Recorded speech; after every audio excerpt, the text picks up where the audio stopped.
Hyderabad ED concludes KTR's investigation. ED questions KTR for 7 hours. KTR will address the media from ED's office.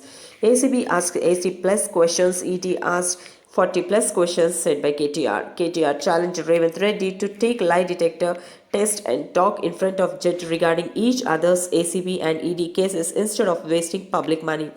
Just because Revanth had ACP and ED case, he filed it against me as a law-abiding citizen, and no matter the political vendetta and malafide intention, I will cooperate with investigative agencies.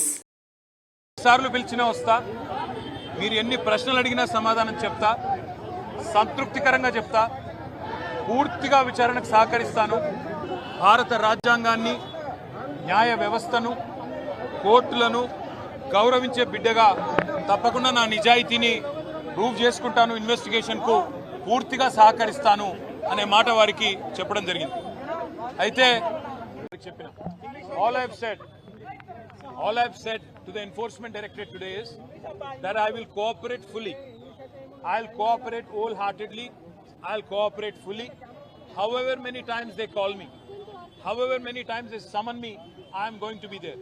And whatever the kind of information they want from me, I'm happy to give them. But I've asked the same question to ACB. I've asked the same question to ED as well. Where is the case here? Where is the case here? यहाँ से अगर एक पैसा गया कहीं तो उस एक पैसे का अकाउंट दूसरे तरफ है, तो इसमें फ्रॉड कहाँ है, करप्शन कहाँ है, मनी अगर सब महफूज है तो लॉन्ड्रिंग कहाँ हुआ है, मनी लॉन्ड्रिंग कहाँ से आता है? मैंने यही सवाल एसीबी से पूछा, ईडी से भी पूछा.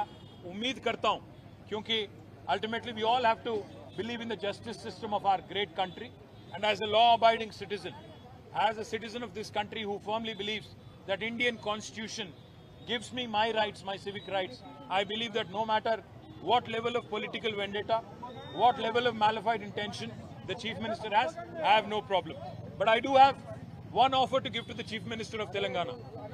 रेवंत रेड्डी जी, मैं आपको एक आज ऑफर दे रहा हूं. संक्रांति का मौका है, ऑफर ले लो. क्योंकि आप एक मिनट सोचो, आप पे एसीबी केस है.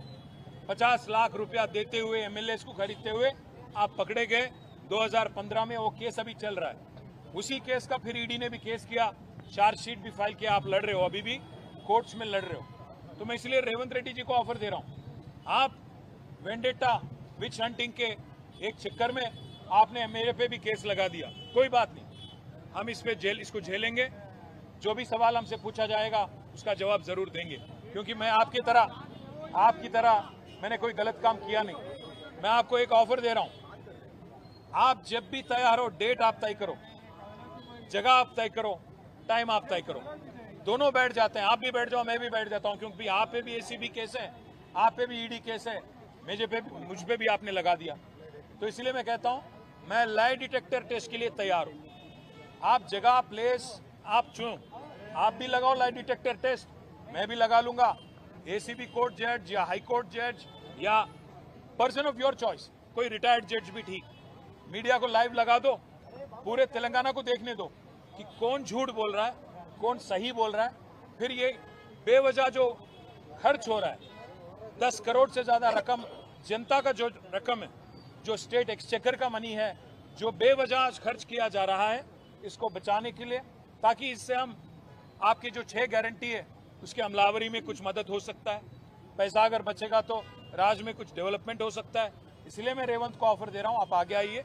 Date, place, time of your choice, you decide. I will come wherever you want me to. If you want me to come to your Jubilee Hills palace, I will be there. वहां पे आप live telecast लगाओ, lie detector लगा दो, जज के सामने बैठ जाएंगे. कौन चोर है, कौन सही है, पूरे तेलंगाना को और तेलंगाना जनता को तय करने देंगे. बस इतना ही कहूंगा. सॉरी.